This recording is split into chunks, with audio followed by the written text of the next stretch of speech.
A good gimmick in wrestling can be a license to print money. Undead Undertaker, spooky kids TV host, paranoid cocaine addicts, all larger-than-life characters that became massive hits and earned a legion of fans. But what about the gimmicks that fail? 9 times out of 10, the writing is on the wall from day one, as no matter how good they were in the ring, no one would ever really get behind a battle cat or, beaver cleavage. Occasionally though, a gimmick will fail that doesn't deserve to. Whether at the whims of a crazy meat wrap enthusiast who didn't get it, or simply the right idea at the wrong time, there have been many failed gimmicks that could easily succeed today. I'm Adam Pachisi from Cultaholic Wrestling, and these are 10 failed wrestling gimmicks that would work today. Join us! Number 10, Make a Difference Fatu. Long before he was shaking dat ass and making people sniff his bum, Rikishi was Make a Difference Fatu, warning the youth of America about the dangers of gang violence and drugs and urging them to be pillars of their community. Very wholesome stuff. But this was in 1995, and with gritty gimmicks like the NWO on the horizon, the act was dropped like a hot brick after a few months. The execution may have been cheesy, but the message, man, the message is what carries it, yeah? Believe. In all seriousness, if played right, a Make a Difference character could work well, but it's a very delicate balance that I'm not sure WWE would make work. Lay it on too thick and you have inauthentic Titus O'Neil levels of yay WWE. Go too soft and it would come across as inconsiderate. You would need somebody legitimately cool like noted straight-edger Darby Allin to make this one work. Just imagine him in a nifty multicolored jacket. That would get all the kids on board. Number 9, Glacier.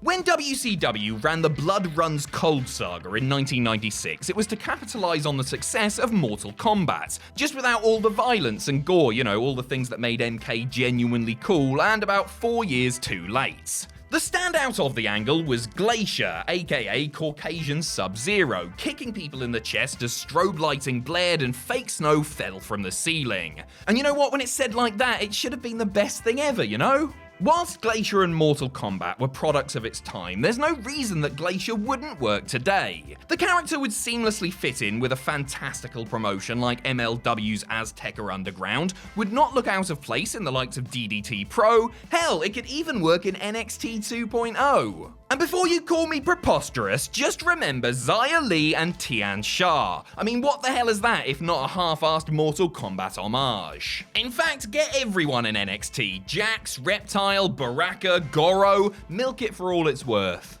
Number 8, Mordecai.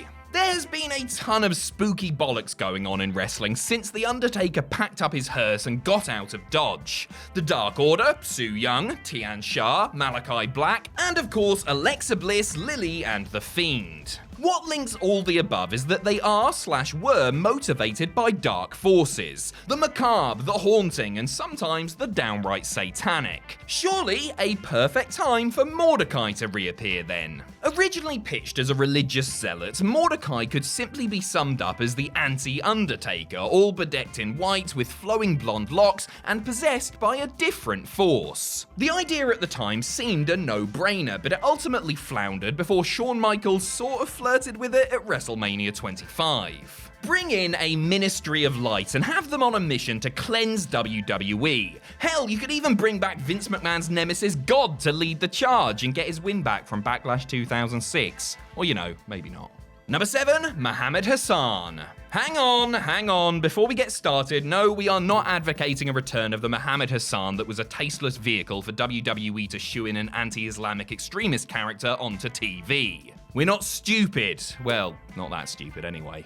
However, what often gets forgotten is the original way in which Hassan was portrayed, as an American of Middle Eastern heritage who was the victim of persecution and bias due to his ethnicity. The only problem is, this type of gimmick would be best suited to WWE, and we all know that the Fed is as subtle as a shrieking llama when it comes to any sort of sensitive content. To be honest, the way that WWE hasn't made a massive issue of Mansoor and Ali's heritage is probably the best way to go. But seeing what happened with the Daivaris at Crown Jewel, you know there's probably an itch still there at Titan Towers to do something that makes 99% of the audience question what year, well, no, century it really is. Number 6, Billy and Chuck.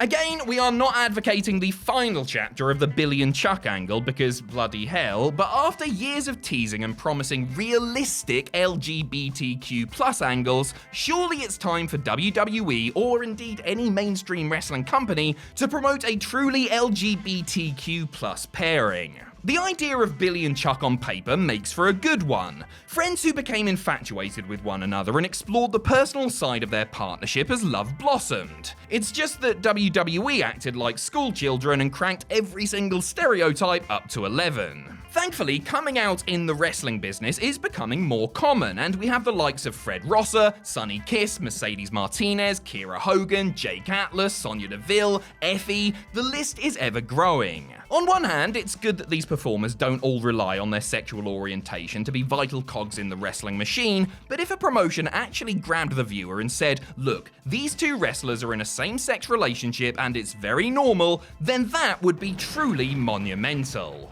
Number 5, Skinner. Of all the spooky baddies during the early 90s, none were as Saturday morning cartoony as Skinner. The balding, tobacco-chewing animal trapper was like a Disney villain after an all-night tequila bender. But Skinner did very little in WWE, with the highlight of the run being a quick loss to Owen Hart at WrestleMania 8 before Steve Keirn decided to be Doink the Clown instead. Talk about falling upwards, eh? But the idea of a feral animal hunter could work still, and what trophy would be more tantalizing than a dinosaur? Have an old nemesis of Jungle Boy and Luchasaurus turn up in AEW looking to take Luchasaurus's helm and Jungle Boy's luxurious mane of hair, a bit like Turok but without the cerebral bore. A Skinner-type character could have been an easy nemesis of Daniel Bryan when the People's Champion was tearing it up in WWE too. Obviously, you would have had to turn Bryan face, as a heel environmentalist being vanquished by a go-getting animal murderer probably would have been a tough sell. And you know what? The best thing is, if this recent SmackDown Dark match is anything to go by, we might not have to wait too long. Number 4, the Devil's Advocate, Sean O'Haire. When Sean O'Haire joined WWE after WCW's demise, it took a while for creative to come up with anything for him, but they almost struck gold with the Devil's Advocate gimmick. O'Haire would take to the screen advising the viewer to cheat on their spouse, commit tax fraud, and other immoral acts, because hell, it's good to be bad, and look, you're not really being bad anyway if you think about it. Unfortunately, WWE jettisoned the idea and made O'Haire Roddy Piper's lackey, and many fans wondered what if with regards to the dormant character. There are a whole host of talented performers who could spin this gimmick into gold. Malachi Black and Brody King spring to mind, but it could also be a useful way to bring someone to the fore. Have the new Devil's Advocate turn up, corrupt the roster, and get absolutely pasted at the biggest show of the year. People like shades of grey, and if played right, the Devil's Advocate could be a truly compelling character. Hell, I'm not telling you anything you don't already know. Number 3, the Jackyl. Starting life as the leader of a paramilitary group before morphing into a weird handler for bizarre wrestlers, the Jackyl Don Callis' best period was as a cult leader inspired by real-life figures such as David Koresh. Whilst the cult leader gimmick has since been done with aplomb by Bray Wyatt, the Jackyl was different in that you didn't know if he believed what he was selling or if he was just trying to manipulate in order to stroke his own ego. In an era of conspiracy theories, false news and misinformation, a silver-tongued con man trying to create division through misinformation would be a heat magnet. Whether a wrestler or a manager, it could be a perfect foil for a valiant babyface, or a no-nonsense ass-kicker to be screwed over by time and time again. Like Sean O'Haire's Devil's Advocate, it couldn't necessarily be done properly in a PG setting, but if WWE ever regains an attitude, then bloody hell, they could be off to the races. Number 2, Nailz.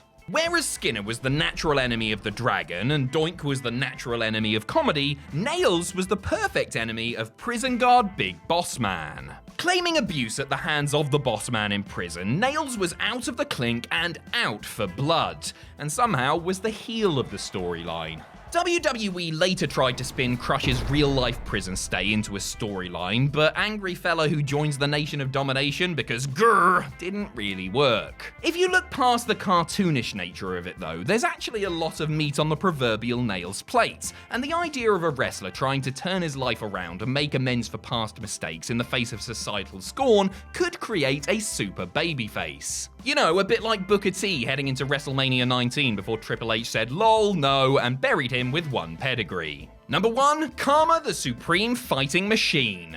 Back in 1995, UFC was super taboo, banned in numerous states across America, and quite frankly, a little bit bonkers. WWE didn't want to be associated with such barbarism, but it didn't mean they couldn't take influence from UFC, creating Karma the Supreme Fighting Machine, aka the Godfather with fist tape. The gimmick didn't last long, and subsequently the UFC became the biggest thing on the planet. Nowadays, you can't shake a stick in the wrestling business without smacking a former MMA fighter in the face. Riddle, Tom Lawler, Shayna Baszler, Josh Barnett, and let's not forget 2 people you may have heard of, Ronda Rousey and Brock Lesnar. Rousey aside though, WWE in particular never push a former MMA star as a shoot fighter. Riddle is a bit of a doofus on a scooter, Lesnar a pile of meat with anger management issues, Baszler some kind of vampire. Quite simply, you could bring someone in tiny fight shorts and gloves and could easily push them as the biggest thing since sliced bread in no time at all.